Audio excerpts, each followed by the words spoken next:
Hello dear student, स्वागत है आपका हमारे चैनल पंडित अर्जुन प्रसाद त्रिपाठी स्मारक इंटर कॉलेज पर।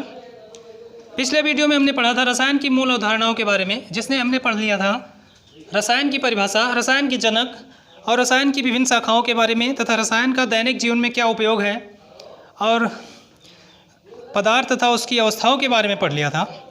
आज के वीडियो में हमें पढ़ना है यौगिक के बारे में। यौगिक क्या है? यौगिक क्या होते हैं? वह शुद्ध पदार्थ जिन्हें दो या दो से अधिक तत्वों को एक निश्चित अनुपात में रासायनिक संयोग द्वारा प्राप्त किया जाता है। वह पदार्थ जिन्हें दो या दो से अधिक तत्वों के निश्चित अनुपात में रासायनिक संयोग द्वारा प्राप्त किया जाता है। निश्चित अनुपात में रासायनिक संयोग द्वारा प्राप्त किया जाता है। इसका एग्जाम्पल हमारा हो जाएगा H2O जल। H2O में क्या होता है कि हाइड्रोजन और ऑक्सीजन दो तत्व हैं, इनका निश्चित अनुपात होता है। हाइड्रोजन अगर 1 रहेगा तो ऑक्सीजन की मात्रा 8 ग्राम रहेगी। हाइड्रोजन मान लीजिए 1 ग्राम है हमारा, तो ऑक्सीजन हमारा होगा कितना? 8 ग्राम। तो इस तरीके के अनुपात में, एक निश्चित अनुपात में दो तत्वों को मिलाकर एक नया तत्व बनाया जाए या नया पदार्थ बनाया जाए, उसे हम कह सकते हैं कि यह यौगिक है। तो यौगिक की डेफिनेशन यहाँ से आप लिख सकते हैं, वह पदार्थ जिन्हें दो या दो से अधिक तत्वों के निश्चित अनुपात में रासायनिक संयोग द्वारा प्राप्त किया जाता है, यौगिक कहलाते हैं। एग्जाम्पल हो गया आपका H2O जल। अब यौगिक के गुण क्या होते हैं, इसे पढ़ना है। यौगिक को रासायनिक विधियों द्वारा अलग भी किया जा सकता है। जैसे हाइड्रोजन और ऑक्सीजन के योग से क्या बनता है? H2O। हाइड्रोजन और ऑक्सीजन के योग से बन जाता है H2O। तो H2O से हम अगर चाहें तो पुनः रासायनिक विधियों से हाइड्रोजन और ऑक्सीजन बना सकते हैं, यानी यौगिक से इसके अवयवों को अलग किया जा सकता है। अब यौगिक के दूसरे गुण में क्या है कि यौगिक का गुण उसके अवयवी तत्वों के गुणों से भिन्न होता है। जैसे यौगिक में हाइड्रोजन और ऑक्सीजन मिलकर यौगिक का निर्माण करते हैं, तो हाइड्रोजन और ऑक्सीजन का गुण क्या होता है कि ये ज्वलनशील होते हैं, मतलब जलने में सहायता करते हैं या जलने में मदद करते हैं। जबकि दूसरा नया जो यौगिक बना, उसका गुण इन दोनों के गुणों से भिन्न होगा। जैसे हाइड्रोजन और ऑक्सीजन जलने में सहायक होते हैं, उसी प्रकार जल हमारा क्या होता है? आग को बुझाने का कार्य करता है। मतलब ये ठंडा होता है, शीतल होता है और जल को बुझाने का कार्य करता है।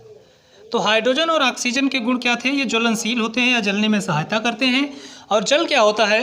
आग को बुझाने में मदद करता है। तो इसलिए इन दोनों के गुण एक दूसरे से भिन्न हैं। अब भैया यौगिक को दो भागों में बांटा जाता है, अकार्बनिक यौगिक और कार्बनिक यौगिक। अकार्बनिक यौगिक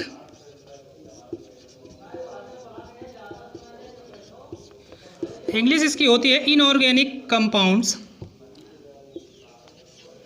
इनऑर्गेनिक कंपाउंड्स। और दूसरा होता है आपका कार्बनिक यौगिक। कार्बनिक यौगिक को अंग्रेजी में हम बोलते हैं ऑर्गेनिक कंपाउंड्स। तो अब हम इसके नाम से ही समझ जाते हैं अकार्बनिक यौगिक। तो अकार्बनिक यौगिक है, अर्थात इसमें कार्बन नहीं होगा। वह यौगिक जिनका निर्माण कार्बन के अतिरिक्त अन्य तत्वों से होता है। अकार्बनिक यौगिक वह यौगिक होते हैं जिनका निर्माण कार्बन के अतिरिक्त अन्य तत्वों से होता है।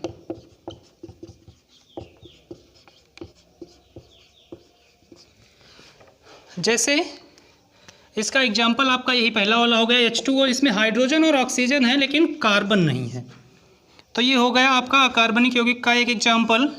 दूसरा आपका हो गया NH3 अमोनिया। तीसरा आपका हो गया H2SO4। इसी तरह के तमाम ऐसे यौगिक हैं जिनका निर्माण बिना कार्बन के होता है, तो ऐसे यौगिकों को हम कहते हैं अकार्बनिक यौगिक। अब अकार्बनिक यौगिकों को हम प्राप्त कहाँ से करते हैं भैया? अकार्बनिक यौगिकों को प्राप्त करते हैं हम निर्जीव स्रोतों से। जैसे निर्जीव स्रोत आपके क्या हो गए? पर्वत, चट्टान, नदियाँ, और ऐसे निर्जीव स्रोतों से हम प्राप्त करते हैं अकार्बनिक यौगिकों को। और दूसरा यौगिक का प्रकार है आपका कार्बनिक यौगिक।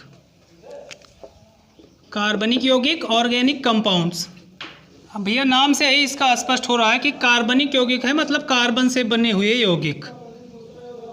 वह यौगिक जिनका निर्माण मुख्य रूप से कार्बन तथा हाइड्रोजन द्वारा होता है, मुख्य रूप से कार्बन तथा हाइड्रोजन द्वारा होता है,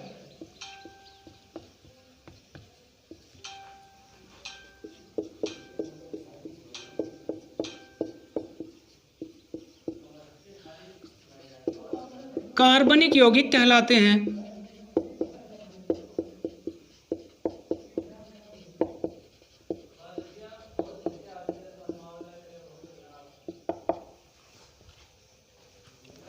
कार्बनिक यौगिक कहलाते हैं। इसका एग्जाम्पल हमारा हो जाएगा CH4 C2H6। CH4 मेथेन हो गया और C2H6 एथेन हो गया। अब हम देखते हैं कि इसमें मुख्य रूप से कार्बन और हाइड्रोजन ही है। तो कार्बन से बने यौगिक को हम जानते हैं कार्बनिक यौगिक कहते हैं। तो इसमें मुख्य रूप से कौन कौन से तत्व हैं? कार्बन और हाइड्रोजन। तो इसलिए हम कह सकते हैं कि ये क्या है? कार्बनिक यौगिक हैं। अब कार्बनिक यौगिकों को कहाँ से प्राप्त किया जा सकता है? कार्बनिक यौगिकों को हम सजीव स्रोतों से प्राप्त कर सकते हैं, यानी जीवित स्रोतों से प्राप्त कर सकते हैं। और अकार्बनिक यौगिक को कहाँ से प्राप्त करते थे? निर्जीव स्रोतों से, जैसे नदी, पहाड़, चट्टानें आदि जगहों से प्राप्त करते थे। जबकि कार्बनिक यौगिकों को हम जीवित चीज़ों से प्राप्त कर सकते हैं। अब हमें पढ़ना है अशुद्ध पदार्थ या मिश्रण। अशुद्ध पदार्थ या मिश्रण। अशुद्ध पदार्थ या मिश्रण क्या है? वह पदार्थ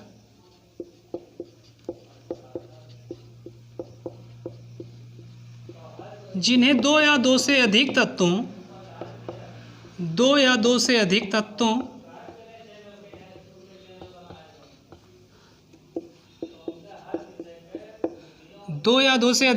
को किसी भी अनुपात में मिला देने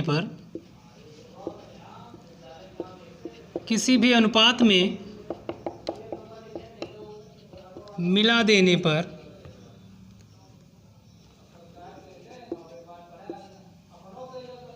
वह पदार्थ जिन्हें दो या दो से अधिक तत्वों को किसी भी अनुपात में मिला देने पर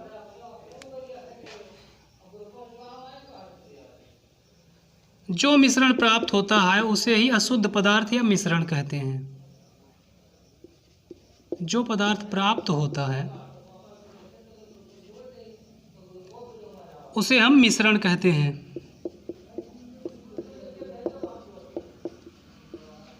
मिश्रण या अशुद्ध पदार्थ कहते हैं।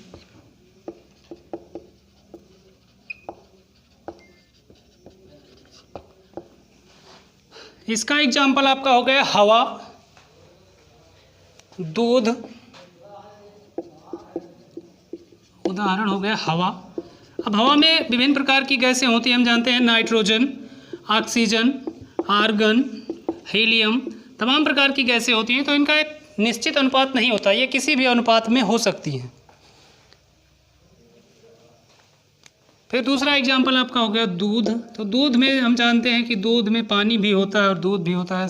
तो ये कई चीज़ों का मिश्रण होता है, दो चीज़ों का, लेकिन कोई निश्चित अनुपात नहीं होता है इनका। फिर समुद्री जल।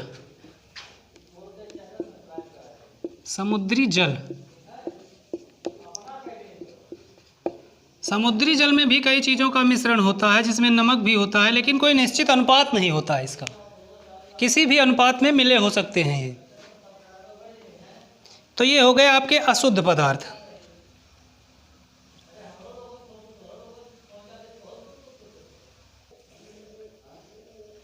अब भैया मिश्रण भी दो प्रकार के होते हैं, समांगी मिश्रण और विषमांगी मिश्रण।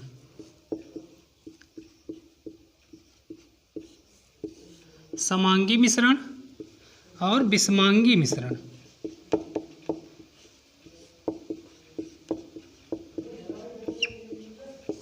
समांगी मिश्रण क्या होता है? वह मिश्रण जिनमें अवयव पूर्ण रूप से एक दूसरे में मिले हों।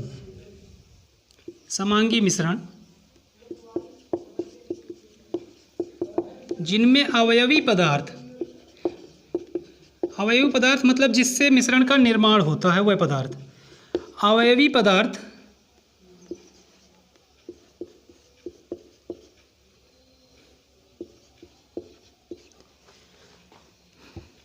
पूर्ण रूप से या समान रूप से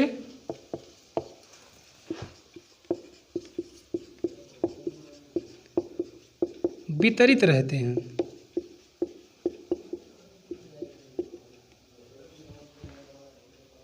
समांगी मिश्रण कहलाते हैं।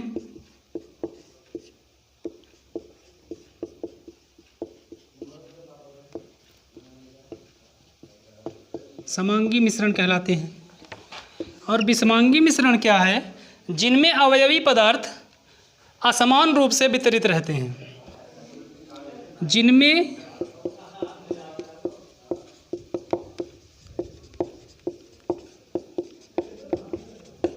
अवयवी पदार्थ असमान रूप से वितरित रहते हैं,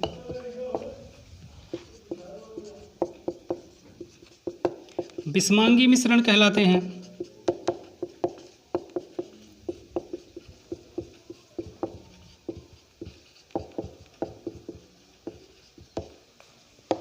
विषमांगी मिश्रण कहलाते हैं। समांगी मिश्रण का एग्जाम्पल हम देख लेते हैं। जैसे जल में नमक का विलयन। जल में नमक का विलयन एक प्रकार का समांगी मिश्रण है। अब इसमें क्या होता है, जल में हम नमक मिला देते हैं तो ना तो जल तो दिखाई देता है, लेकिन नमक इसमें नहीं दिखाई देता है।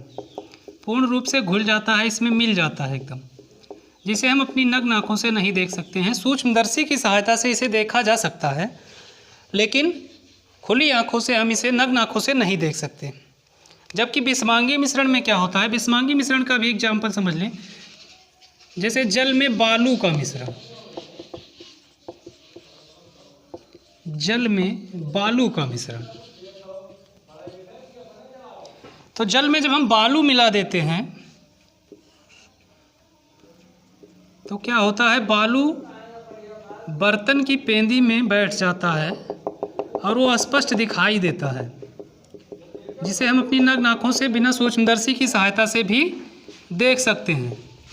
तो ये हो गया हमारा विषमांगी मिश्रण।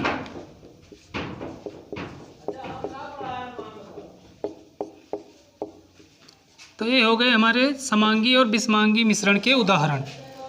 समांगी मिश्रण में एक और एग्जाम्पल देख लेते हैं। वायु जानते हैं हम, हवा। वायु में विभिन्न प्रकार की गैसें होती हैं, जैसे हाइड्रोजन हो गया, ऑक्सीजन हो गया, नाइट्रोजन हो गया, कार्बन डाइऑक्साइड हो गया। लेकिन हम इन्हें देख नहीं सकते हैं, हम सिर्फ देखते हैं कि हवा चल रही है। उसमें ये नहीं दिखाई देता है कि कार्बन डाइऑक्साइड कितना है, ऑक्सीजन कितना है और नाइट्रोजन कितना है। तो ये हो गया हमारा समांगी मिश्रण, जिसमें अवयवी कण दिखाई न दे, जिससे वो मिलकर बना है। जैसे वायु कई गैसों का मिश्रण तो होता है, nitrogen, oxygen, carbon dioxide, carbon monoxide, तमाम प्रकार की गैसें वायुमंडल में पाई जाती हैं, लेकिन वो गैसें हमें स्पष्ट दिखाई नहीं देती हैं कि कौन सी गैसें हैं।